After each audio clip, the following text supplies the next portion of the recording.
Hi everybody, it's Levy coming to you from Portland, Oregon, bringing you a little dash of Eve. Passover is coming, and as most women, like me, when we hear that, we feel nothing but dread. I just have to walk into the supermarket and walk by the kosher for Passover aisle at my local grocery store, and my blood pressure automatically goes up. It's crazy. What is this? What is it? The extra expenses, the many preparations, the family dynamics. I mean, if your family lives nearby, that's a stress when Aunt Dorothy comes every year and falls asleep in her soup year after year. Or who's gonna host this year, or whose kids are better behaved. It all comes out on Passover. And like me, if you don't have any family nearby, that's a stress. I feel so homesick this time of year. It's such a hard time. I'm sure I'm not alone in all this, in the way that I feel. That Passover, unfortunately, equals stress to so many Jews. Now, something is wrong with this picture. We need to understand that Passover is such a highlight in the Jewish year. Seder night should be the night we wait for all year long. The anticipation should be building every day. It carries with it tremendous power and newness. It's a holiday that we should look forward to and embrace, not just try to avoid and barely get through. Feel like a shmata. We got it all wrong. Yes, the preparation is huge, but Passover night is worth all the effort. It is known to be that on that night of Passover, that's the night that Queen Esther from the Purim story went into the king's chamber and saved the day.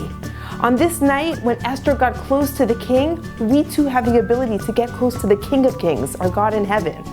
That night was also the night that's known that Jacob took Esav's blessing.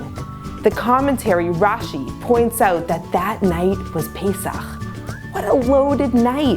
Rivka, Rebecca, Jacob's mother, tells him about the power of that Seder night. It's a night that's filled with mazel, and a night where all the blessings have the ability to come true. It had to wait for that night that Isaac gave Jacob the blessing. Our sages tell us that when we call that first night of Pesach, of Passover, Leil Seder, Seder night, because of the simple reason, Seder means order. And on Leil Seder, we follow a specific order, Kadesh, Orchatz, Karpas, Yachatz, we go on and on with the Seder, the order. But there's an even deeper reason that I learned from Rebbitzin Kinneret on Torah Anytime. We have 4 levels of understanding of the depth and wisdom of Torah. The bottom level is the pshat, it's the simple basic interpretation.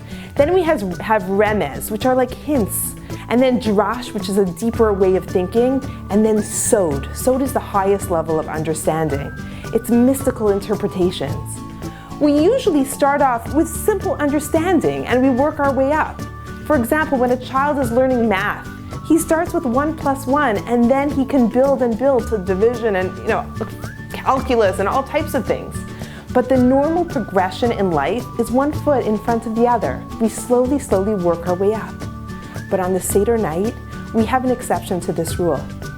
Seder, how we spell it, Sin Daled Resh, stands for the 3 higher levels of understanding: Sod, Drash, and Remez. On Seder night, we begin from the highest level of understanding. It is such a deep night that God, so to speak, He fast-tracks us to a higher level. And even if we don't mentally understand the deep ideas, your soul is experiencing such depth and happiness that we cannot even begin to imagine. At the Seder, the Shekhinah, God's presence, is present like no other time. So prepare yourselves for this night. Be as present as possible. Use every spare minute to connect and to pray. It's worth all the effort. Chag Sameach.